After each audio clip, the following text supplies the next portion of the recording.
안녕하십니까. 자, 이번 강의는 303조입니다. 전세권을 들어갑니다. 303조는 이제 전세권의 개념이 있죠. 1항을 보시면 전세권자는 전세금을 지급하고, 일단 전세권이 성립되려면 반드시 전세금을 지급해야 합니다. 따라서 전세금을 지급하지 않으면 전세권은 무효인데, 동글뱅이를 쳐가지고 밖으로 뽑아봐가지고 기존 채권 가름 가능 이렇게 좀 적어놓으세요. 다시 말하면 꼭 전세금을 현금으로 지급해야 되는 건 아니고요. 기존의 채권으로 대신할 수가 있습니다. 그 다음에 타인의 부동산을, 가로에 나와 있지만 전세권의 객체는 부동산입니다. 따라서 토지일 수도 있고 건물일 수도 있다는 거 항상 조심하셔야 돼요.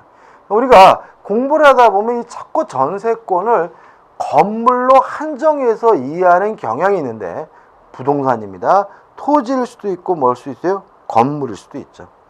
을 점유하여 그 용도에 쫓아 사용, 수익하며까지죠. 일단 자, 전세권은 부동산 용도에 쫓아 사용, 수익하는 권리예요. 근데 이 전세권이라는 권리는 여러분도 다 알다시피 매달 내는 건 없거든요.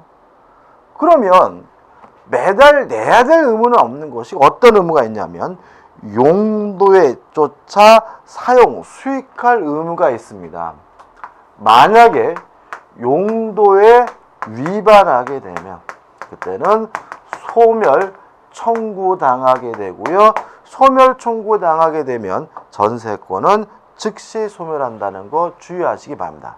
여기까지는 전세권은 뭐죠? 용익물권이에요. 근데 계속 보시면 그 부동산 전부에 대하여 후순위 권리자 기타 채권자보다 전세금의 우선 변제를 받을 권리가 있다 이렇게 되어 있죠. 그래서 전세권은 기본적으로 용익물권이지만 담보물권입니다. 따라서 저당권과 같은 담보물권과 마찬가지로 전세 목적물을 경매할 수 있고요. 또 경매대금에서 뭣도 받을 수 있냐면 우선 변제도 받을 수가 있습니다. 이항 농경지는 전세권의 목조를 하지 못합니다. 꼭 기억해 두시고, 그 다음 이제 304조가 나와 있는데 뭐 특별한 건 아닙니다. 특별한 건 아니지만 또 은근히 또 시험 문제 잘 나오네요. 자, 이런 문제죠. 땅이 갑의 것이고 건물이 을의 것이에요. 그럼 을은 남의 땅 위에 건물을 소유하고 있으니까 뭐가 있겠어요? 토지 사용권이 있겠죠. 그것이 지상권일 수도 있고 임차권일 수도 있는데, 이 상태에서 병합으로 건물에 관한 전세권이 설정이 되면 이 전세권은 건물에 대한 전세권이지만 토지에 대한 지상권, 임차권에도 미칩니다. 따라서 304조 1항을 보시면 타인의 토지에 있는 건물의 전세권을 설정한 때에는 전세권의 효력은 그 건물의 소유를 목적으로 한 지상권 또는 임차권에도 미칩니다. 따라서 전세권자가 만약에 돈을 못 받았다는 이유로 경매를 하게 되면 경락이는 건물에 관한 소유권뿐만 아니라 지상권, 임차권도 함께 취득한다는 거 기억해 두시고요. 이항 전항의 경우에 전세권 설정자는 전세권자의 동의 없이 지상권 또는 임차권을 소멸하는 행위를 하지 못합니다. 306조입니다. 전세권자는 전세권을 타인에게 양도 또는 담보로 제공할 수 있고, 그 존속기간 내에 그 목적물을 타인에게 전전세 또는 임대할 수 있습니다. 다시 말하면 전세권은 지상권과 마찬가지로 자유롭게 양도할 수 있고, 자유롭게 담보 제공할 수 있고, 자유롭게 임대할 수 있어요. 여기까지는 지상권과 같은 거예요. 다만 뭐가 다르냐? 단서입니다. 그러나 설정행위로 이를 금지할 수 있다. 가로 이 처분금지 특약은 등기하면 제3자에게 대항할 수가 있다. 이죠. 다시 말하면 지상권처럼 자유롭게 양도 등을 할 수 있지만 지상권과의 차이점은 특약으로서 설정행위로서 이것을 뭐하는 것이 금지시키는 것이 가능하다는 거 꼭 기억해 두시기 바랍니다. 307조 읽어볼 필요가 없죠. 전세권 자유롭게 양도할 수 있고요. 양도가 이루어지면 전세권 양수인은 원래 전세권자 가지고 있던 권리와 의무를 어떻게 해요? 행사하게 되고요. 308조 전전세 등의 책임의 가중인데 일단 읽어보시면 전세권의 목조물을 전전세 또는 임대한 경우 자유롭게 할 수 있는 거죠. 다만 책임이 강해져요. 전세권자는 전전세 또는 임대하지 아니하였으면 면할 수 있는 불가항력으로 인한 손해에 대하여 그 책임을 부담하게 됩니다. 좀 개념을 좀 조심할 게 있는데요. 잘 나오진 않지만 그래도 오해하는 분들이 계시기 때문에 설명을 드리면 이런 문제예요. 갑이라는 사람이 자신이 소유하고 있는 건물을 을에게 전세를 설정해 줘서 을이 뭐가 됐냐면 전세권을 가지고 있죠. 근데 을이 또다시 병에게 뭘 했냐면 전전세를 했어요. 그래서 현재 이 건물에는 누가 살고 있냐면 병, 전전세권자가 살고 있는 거죠. 근데 여기서 조심할 것은 뭐냐면 불가항력이라는 말 때문에 지진으로 멸실이 되면 을의 입장에서 불가항력이지만 갑에게 책임을 져야 되는구나 이렇게 이해하면 안 된다는 거예요. 정확히 말하면 어떤 불가항력이냐면 전전세 또는 임대하지 아니었으면 면할 수 있는 불가항력인 거죠. 지진은 화산 폭발은 전전세 또는 임대 안 했더라도 면할 수가 없는 거예요. 그럼 이게 무슨 말이냐? 지진이 난 게 아니라 요 병의 과실로 건물에 화재가 발생해서 멸실됐어요. 병이 라면 끓여 먹다 불을 제대로 조절 안 해서 불났어요. 그러면 을의 입장에서는 그것은 뭐예요? 불가항력인 거예요. 어쩌란 말이에요. 우리 가서 보초수란 말이냐 이 말이죠. 그죠? 다만 얘가 안 살았으면 이런 일이 발생하지 않았을 테니까 이것은 전전세 또는 임대하지 않았으면 면할 수 있는 불가항력입니다. 그래서 을에게는 아무런 고의과실이 없더라도 갑에게 뭘 져야 된다는 거예요? 책임을 져야 된다는 규정인 거예요. 왜 이런 규정을 두고 있는 거예요? 이게 공평해서 그래요. 이 공평해요. 이게. 생각해 보세요. 만약 이런 규정이 없어서 을이 갑에게 아무런 책임을 지지 않는다면 을의 입장에서 불가항력이기 때문에 갑에게 아무런 책임을 지지 않는다면 갑은 을에게 전세금을 돌려주고 별도로 병한테 손해배상을 청구해야 된다는 일이 생겨요. 요 규정 때문에 을의 불가항력이라도 갑이 뭐예요? 책임을 져야 된다라고 규정을 두고 있으니까 갑은 을로부터 받은 전세금에서 책임만큼 뭐 하면 돼요? 까면 돼요. 공제하면 된다는 얘기인 거죠. 그러면 을이 피해보나요? 아니에요. 왜냐면 을은 병으로부터 전전세금, 보증금을 받아두고 있으니까 까이면, 공제당하면 을도 뭐 하면 되는 거예요? 공제하면 되는 것이죠. 그죠? 따라서 이것이 공평하기 때문에 두고 있는 것이니까 불가항력 해가지고 무슨 천재지변 이런 거로 이해하지 않으셨으면 좋겠습니다. 그 다음에 이제 309조죠. 전세권자는 스스로 유지하고 수선을 해야 합니다. 따라서 가로 나와 있죠. 전세권자는 필요비 상환을 청구하지 못합니다. 물론 임대차의 경우에 임대인은 적극적으로 사용하고 수익할 수 있게 임대인이 해줘야 됩니다. 임차인은 유지 수선할 의무가 없습니다. 따라서 임차인은 필요비 상한을 청구할 수가 있는 거죠. 310조 전세권자는 필요비 상한은 청구하지 못하고 뭐만요? 유익비 상한만 청구할 수가 있습니다. 311조 아까 말씀드렸죠? 전세권자가 용도에서 위반해서 사용하다 걸리면 뭘 당합니까? 소멸 청구당하고 소멸 청구당하면 전세권도 즉시 소멸하게 됩니다. 312조. 일단 312조에서 1항 보시면 전세권의 경우에는 최장 존속기간이 제한이 됩니다. 아무리 길어도 몇 년 넘지 못하냐면 10년을 넘지 못합니다.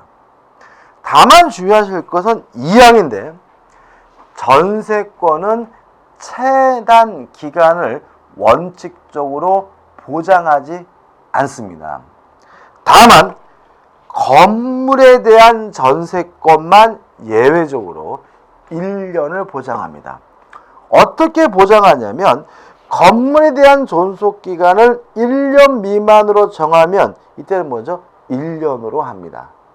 자, 근데 여기서 건물이 1년 보장한다가 중요한 게 아니라 전세권은 원칙적으로 최단 기간을 보장하지 않는다는 걸 머릿속에 꼭 숙지하셔야 돼요. 이 부분은 또 왜 틀리시게 되냐면 뭔가 보장 안 하면 우리 수험생분들이 굉장히 불편해요. 그러다 보니까 자꾸 뭔가를 이렇게 심정적으로 보장하려고 막 몸소리 치다가 막 틀리는 부분이거든요. 자, 전세권은 원칙적으로 최단 기간을 뭐 하지 않습니까? 보장하지 않습니다. 사망은 읽을 필요 없죠. 갱신을 할 수가 있고 갱신한 경우에도 몇 년을 넘지 못해요? 10년을 넘지 못합니다.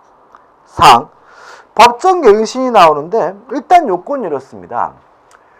건물에 관한 전세권의 경우에만 법정 갱신 제도가 있습니다. 토지에 관한 전세권에 대해서는 법정 갱신 제도가 없다는 거 꼭 기억해 두시기 바라고요. 요거는 존속기간 만료 전 6월부터 1월 사이에 나가라 또는 나가겠다는 특별한 의사표시가 없으면 만료일을 기준으로 해서 자동으로 갱신됩니다. 다만 전세권의 존속기간은 정함이 없는 것으로 봅니다. 따라서 전세권의 경우에는 법정 갱신되면 1년이 보장된다는 둥, 2년이 보장된다는 둥, 그럼 뭐가 돼요? X가 됩니다. 전세권은 원칙적으로 최단 기간을 뭐 하지 않습니까? 보장하지 않습니다. 그 다음에 그 사항 타이틀에서 법정갱신이란 말을 화살표를 뽑아가지고 등기가입표입니다. 등기가입표 제3자에게 대항 똥골뱅이. 자, 이게 무슨 말이냐면 법정갱신은 법률 규정에 의한 갱신이니까 등기하지 않아도 됩니다. 등기하지 않아도 제3자에게 뭐 할 수 있습니까? 대항할 수 있다는 거 아주 지문으로 잘 내니까 꼭 기억해 두시기 바랍니다. 그 다음에 이제 넘겨보시면 312조의 의입니다. 일단 경제 사정 등의 변동으로 전세금이 현실적이지 않으면 전세금 증감을 청구할 수가 있습니다. 다만 증액의 경우에는 20분의 1을 초과하지 못하고요. 한 번 올렸으면 1년 이내에는 또 하지 못합니다. 주의하실 것은 뭐냐면 20분의 1을 초과하지 못한다. 그 가로 밑에다가 밑줄 치시고 이렇게 적어놓으셔야 돼요. 계약 기간 중 일방적 증액입니다. 우리 판례. 다시 말하면 20분의 1을 초과하지 못하는 것은 계약 기간 중 일방적으로 증액하는 경우에 하나입니다. 만약에 계약이 종료가 되고 재계약을 하면서 증액하는 경우에는 아무런 제한이 없다는 거 꼭 기억해 두시기 바랍니다. 그러니까 실질적으로 별 의미가 없는 규정이라는 거예요. 그러니까 우리가 보통 아무리 악독한 집주인도 계약 기간 중 지 못들이 일방적으로 증액하는 사람은 거의 없죠. 언제 많이 증액합니까? 계약 기간이 끝나고 재계약을 하면서 증액하는 경우가 많은데 그런 경우에는 아무런 제한이 없는 거다. 왜냐하면 20분의 1을 초과하지 못하는 것은 계약 기간 중 일방적으로 증액하는 경우에만 그러한 제한이 있다는 거 꼭 기억해 두시기 바랍니다. 그 다음에 313조 각 당사의 전세권 소멸 통보예요. 자, 보자고요. 자, 전세권은 원칙적으로 체단 기간을 보장하지 않습니다.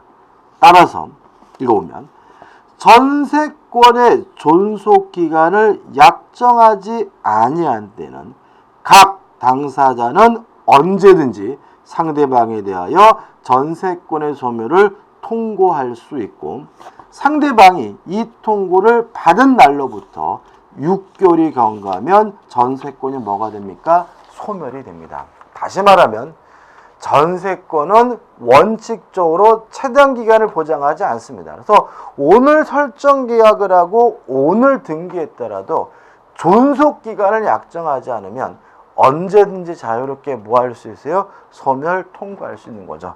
다만 몇 개월이 경과하면요? 6개월이 경과하면 전세권을 소멸하게 됩니다.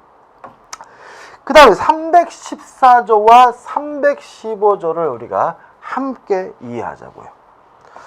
자, 전세권자가 건물에 거주하고 있는데 그 건물이 멸실되거나 또는 훼손이 됐어요. 전부가 멸실되거나 일부가 멸실됐어요. 그럼 이거를 이제 둘로 나누게 됩니다. 멸실 훼손에 대해서 전세권자에게 아무런 고의도 없고 과실도 없는 경우와 전세권자에게 고의 또는 과실이 있는 경우로 나누는 거죠. 일단 314조입니다. 멸실 훼손이 되는데 전세권자에게 아무런 고의 과실이 없어요. 그러면 그 부분에서 전세권이 소멸이 되기 때문에 그 범위에서 전세권자는 전세금 반환을 청구하는 것이 가능해집니다. 만약에 전세권자에게 멸실 훼손에 대해서 고의 과실이 있다면 315조죠. 전세권자는 책임을 져야 된다. 전세권자는 손해배상을 해줘야 됩니다. 따라서 전세권 설정자는 손해배상 금액만큼은 전세금에서 충당하는 것이 가능하고요.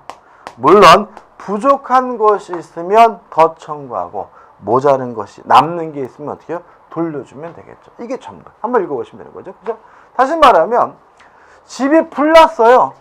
지진이 나가지고 불났어요. 전세권자에게 아무런 고의 과실이 없으니까 그 멸실된 범위에서 전세권은 뭐가 돼요? 소멸되는 거죠. 집주인한테 전화해가지고 내 돈 내놔라. 전세금 반환을 청구할 수 있는 거예요. 근데 만약에 전세권자가 고의 과실로 집이 불탔어요. 그때는 어떻게 해요? 전세권자는 당연히 집주인에게 뭘 해줘야 돼요? 손해배상을 해줘야 되니까 집주인 입장에서는 전세금에서 그 손해배상만큼 뭐 할 수 있어요? 충당할 수 있다, 까버릴 수가 있는 거죠. 물론 모자르면 더 청구하고 남는 게 있으면 어떻게 해요? 돌려줍니다. 이게 뭐죠? 314조와 315조입니다. 그 다음에 316조입니다. 일단 전세권이 소멸했어요. 316조 1항이 원칙이에요. 읽어보면 전세권이 존속기간의 만료로 인하여 소멸한 때에는 전세권자는 그 목적물을 원상에 회복하여야 하며 그 목적물에 부속시킨 물건은 수거할 수가 있다. 다시 말하면 전세권이 소멸하면 원칙적으로 원상 회복해야 되는 거죠. 그러나 전세권 설정자가 그 부속 물건의 매수를 청구한 때에는 전세권자는 정당한 이유 없이 뭐하지 못해요? 거절하지 못합니다. 여기까지 무엇과 비슷해요? 지상권하고 비슷하죠. 그죠? 그럼 꼭 원상 회복하고 꼭 수고를 해야 되느냐? 그럴 필요는 없다. 이항입니다. 전항의 경우에 그 부속 물건이 전세권 설정자의 동의를 얻어 부속시킨 것인 때에는 전세권자는 전세권 설정자에 대하여 그 부속 물건의 매수를 청구할 수가 있다. 그 부속 물건이 전세권 설정자로부터 매수한 것인 때에도 같다. 이렇게 나왔죠. 그렇게 되는 거죠. 자, 전세권자가 살면서 뭔가를 부속시켰어요. 1항에 따라서 원칙이 뭐예요? 원상 회복해야 되는 거죠. 다만 그것을 부속시킬 때 전세권 설정자로부터 동의를 얻었거나 또는 매수해서 부속시킨 물건이 있다면 그때는 뭘 청구할 수 있는 거죠? 부속물 매수를 청구할 수 있는 거죠. 이 규정도 강행 규정이니까 특약으로서 배제할 수는 없는 거예요. 자, 근데 이 316조 그 타이틀 옆에 제가 이런 말을 적어놨어요. 부속물은 독립된 물건임을 전제로 한다. 이렇게 나왔죠. 그죠? 이게 무슨 말이냐면 이런 거예요. 전세권자가 살면서 뭔가를 부속시켰어요. 결합시켰어요. 그럼 이거는 부합될 수도 있고 부합이 안 될 수도 있는 거예요. 만약에 부합이 됐다면 독립된 물건이 아니라면 부속물 매수를 청구할 수 없는 거예요. 다시 말하면 316조가 적용이 되려면 부합되지 않아야 부속물 매수 청구권을 행사할 수가 있는 거예요. 그럼 부합되면 어떡하느냐? 그러면 이때는 뭐예요? 유익비 상한 청구권 문제로 간다는 거죠. 왜요? 결합이 돼서 목적물의 가치가 증가시킨 것은 뭐죠? 유익비잖아요. 그죠? 따라서 우리가 문제를 풀 때 이것도 책을 잘 내는데 뭐 증축을 했다 또는 결합시켰다 그러면 무조건 부속물 매수 청구권을 가지 마시고요. 부합이 됐으면 뭐예요? 유익비 상한 청구권으로, 부합이 안 됐으면 뭐죠? 부속물 매수 청구권으로 가고요. 주의할 점은 유익비 상한 청구권에 관한 민법 규정은 임의 규정이기 때문에 특약으로서 배제할 수 있고요. 부속물 매수 청구권은 강행 규정이기 때문에 특약으로서 배제할 수 없다는 건 주의하셔야 되겠죠. 끝입니다. 317조입니다. 중요한 점이 나왔네요. 읽어보면 전세권이 소멸한 때에는 전세권 설정자는 전세권자로부터 그 목적물의 인도 및 전세권 설정 등기의 말소 등기에 필요한 서류 교부를 받는 동시에 전세금을 반환하여야 합니다. 쉽게 말하면 전세금의 반환과 목적물의 반환은 동시 이행 관계입니다. 따라서 목적물을 반환하지 않고 있다면 전세금 반환을 거부할 수 있기 때문에 전세권자는 전세금을 안 준다는 이유로 경매를 청구할 수는 없는 겁니다. 따라서 318점. 전세권자가 그 목적물의 인도 및 전세권 설정 등기의 말소 등기에 필요한 서류를 교부하였는데 전세권 설정자가 전세금의 반환을 지체한 때는 전세권자는 민사소송법에 정하는 바하여 전세권의 목적물의 경매를 청구할 수 있습니다. 다시 말하면 전세권자가 경매를 청구하려면 먼저 집을 비워주어야 합니다. 아주 전세권의 치명적 약점입니다. 그래서 주택임대차보호법이나 상가건물임대차보호법은 이 문제 때문에 특별 규정을 두고 있어요. 그래서 주택 임차인이나 상가 임차인은 경매하고자 할 때 먼저 비워줄 필요는 없어요. 먼저 인도해 줄 필요는 없어요. 다만 전세권자는 먼저 비워줘야, 먼저 인도해줘야 전세금을 가지고 경매를 청구할 수 있다는 거 꼭 기억해 두시기 바라고요. 그 다음에 하나 메모할 것이 있는데 일부 전세권입니다. 일부에 대한 전세권자는 경매권 X, 우선 면적 O 이렇게 좀 적어놓으세요. 다시 말하면 전세권은 한 필지 토지, 한 동의 건물에만 설정하는 게 아닙니다. 뭐 한 동의 건물 일부에 대해서 설정하는 것이 가능한데, 뭐 방 한 칸 이렇게 설정하는 것이 가능한데, 문제는 일부 전세권자는 경매권이 없습니다. 따라서 일부에 대한 전세권은 목적물 전부를 경매할 수 있다 그러면 뭐예요? X예요. 다만 다른 사람이 경매했을 때 그 경매 대금에서 뭐는 받을 수 있어요? 우선 변제는 받을 수 있다는 거 꼭 기억해 두시기 바랍니다. 그 다음에 준용 규정에서 특별한 건 없죠. 물권적 청구권 인정됩니다. 전세권을 이유로 반환 청구할 수 있고 방해 제거와 방해 예방 청구할 수 있습니다. 또 상린관계에 관한 민법 규정이 전세권자에게도 적용이 됩니다. 끝이죠. 자, 여기까지가 뭐죠? 전세권이고 다음 강의 때 유치권을 들어가도록 하겠습니다. 감사합니다.